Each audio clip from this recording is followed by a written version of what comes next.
Welcome to పురాలోకల్. మహారాష్ట్రను వరుణుడు వణికించేస్తున్నాడు. ఎడతెరిపి లేకుండా కురుస్తున్న కుండపోత వర్షాలతో జనజీవనం పూర్తిగా స్తంభించిపోయింది. ముంబై సహా పలు జిల్లాలు జలమయమైపోయాయి. అయితే తాజాగా రాయ్గఢ్ జిల్లాలో ఒక ఊహించని విచిత్రమైన అత్యంత ప్రమాదకరమైన పరిస్థితి తలెత్తింది.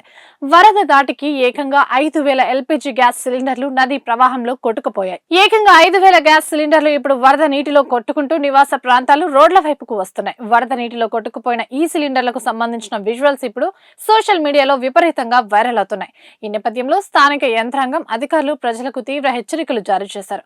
రోడ్లపై, ఇళ్ల సమీపంలో లేదా నదీ తీరాల్లో ఈ సిలిండర్లు కనిపిస్తే ప్రజలు వాటిని ముట్టుకోవద్దని అధికారులు స్పష్టం చేస్తున్నారు. ఆ సిలిండర్లలో గ్యాస్ మిగిలి ఉండే అవకాశం ఉన్నందున వాటిని తరలించడానికి లేదా తెరవడానికి ప్రయత్నిస్తే లీకేజ్ అయ్యి మంటలు చెలరేగడం లేదా పేలిపోయే ప్రమాదం ఉందని హెచ్చరిస్తున్నారు.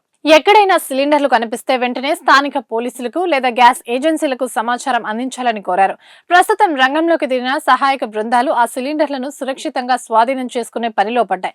ఇక దేశ ఆర్థిక రాజధాని ముంబై పరిస్థితి చూస్తే అక్కడ వర్షాలు సరికొత్త రికార్డులను తాకుతున్నాయి. గడిచిన 7 రోజుల్లోనే ముంబైలోని శాంతక్రూజ్ వాతావరణ కేంద్రంలో ఏకంగా 117.5 మిల్లీమీటర్ల వర్షపాతం నమోదైంది. గత ఏడాది మొత్తం జూలై నెలలో కురిసిన వర్షం కంటే ఈ ఒక్క వారంలోనే ఎక్కువ వర్షం కురవడం అక్కడి తీవ్రతకు అద్దం పడుతోంది.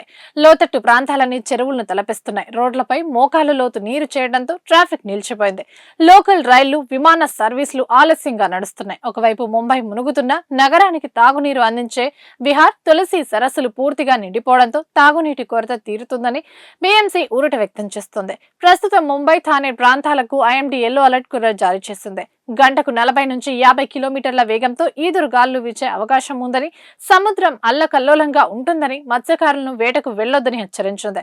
ప్రజలు అత్యవసరమైతే తప్ప ఇళ్ల నుండి బయటకు రావద్దని, కరెంట్ స్తంభాలు, నీరు నిలిచిన ప్రాంతాల్లో జాగ్రత్తగా ఉండాలని ప్రభుత్వం సూచిస్తోంది.